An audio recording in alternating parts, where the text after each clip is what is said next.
In most public and private schools across the nation, Chromebooks, iPads, or Windows devices are everywhere. But things look very different at the private Sacramento Waldorf School in California, where technology isn't used at all through 8th grade and is scarce even in high school. Instead of just turning to my phone to answer a question, to ask a teacher for help or to ask a friend. I just never really knew what it was like to play video games as opposed to running around and having fun outside. We don't have that many screens here, but I can still use the screen really well. You don't have to be on the screen all the time to know how to use it well.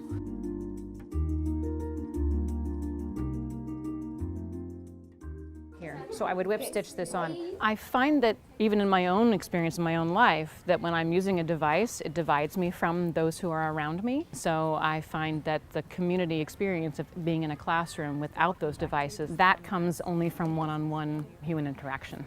And the screen tends to divide that. Good morning. Morning, Nico. Celebrating its 100th anniversary this year, the Waldorf teaching philosophy is used at more than 1,000 institutions in 91 countries, including 136 schools here in the U.S. The screen policy differs at each Waldorf school, but it's known for its holistic instructional style, which promotes artistic expression, experiential learning, and yes, limited technology use. For students at the Sacramento Waldorf School, screen time is highly discouraged at home, too. The lower school parent handbook recommends no media at home through 5th grade, and limited access accompanied by clearly defined family policies and monitoring for older children, stating none is the optimal condition for young children and less is better than more.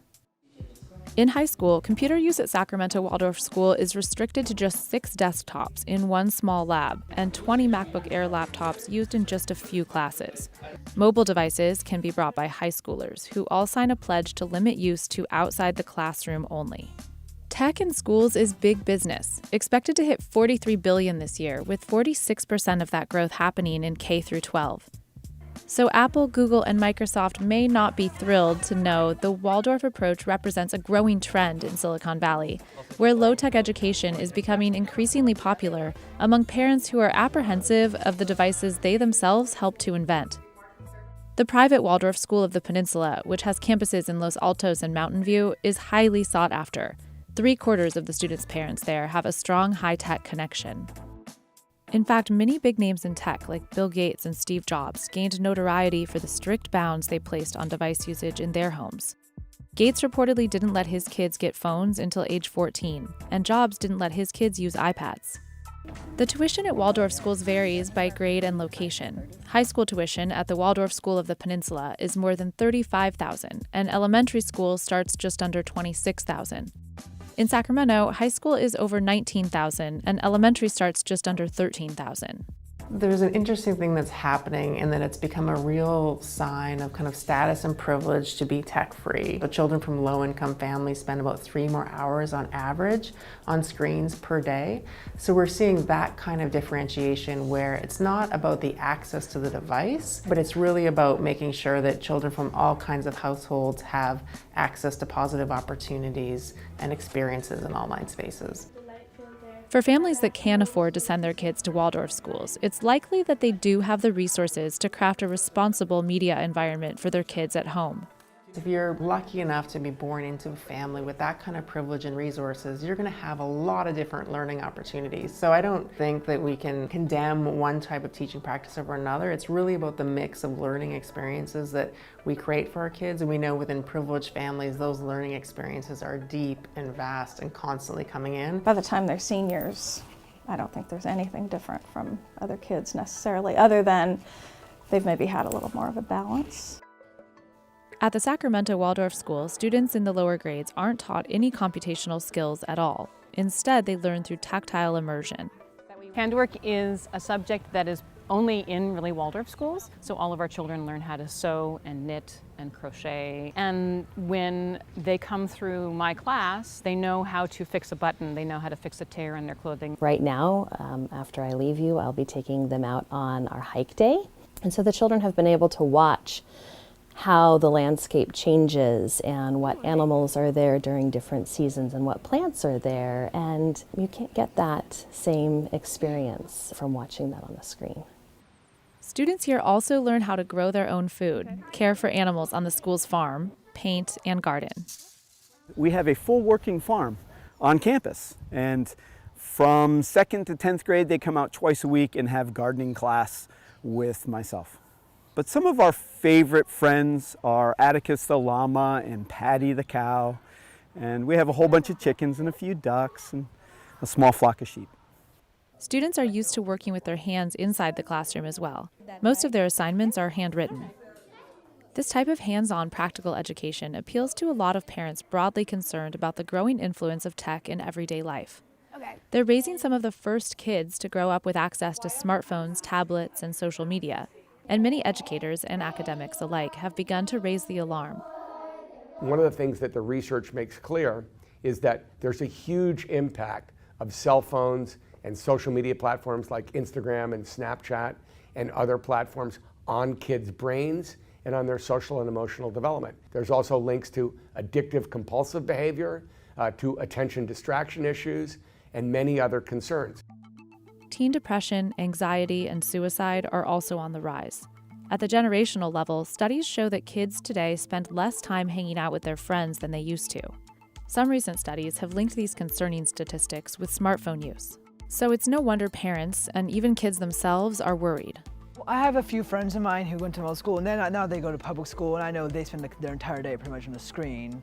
I hang out with them, and they'll just be like this all the time. We go to like social meetings or whatever, and everyone just be beep, beep, beep, beep, beep, beep. They wouldn't talk, like, how are you? Oh, good. They wouldn't have a complete conversation.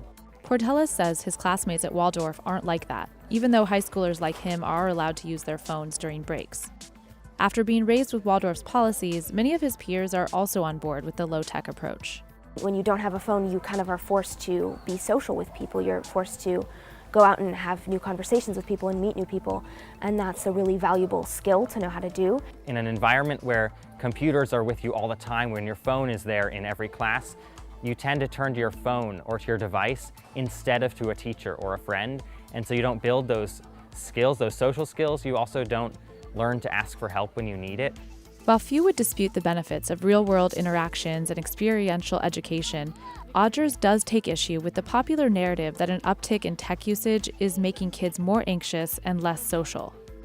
We're seeing a lot of panic among parents and teachers, and that panic is coming from a very good place. We all want the best for our kids, but the evidence is very consistent at this point. We're not seeing these large effects or large associations between screen time and digital engagement and decreases in well-being or lower well-being. It's simply not there in the way that, common perceptions in the media or common beliefs that we hear just talking amongst ourselves would lead us to believe.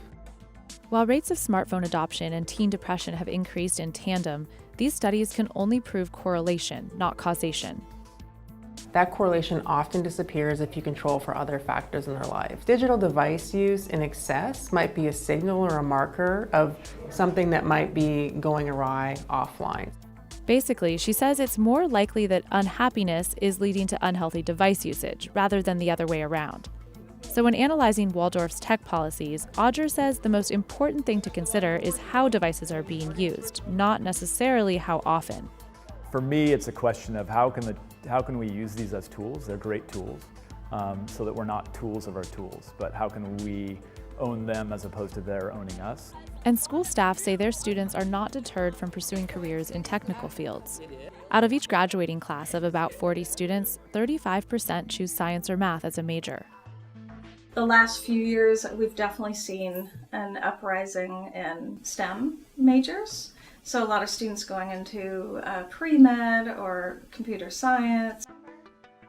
So given the choice between a modern classroom full of screens and education apps or a nature-oriented, back-to-the-basics experience, there may not be a right answer.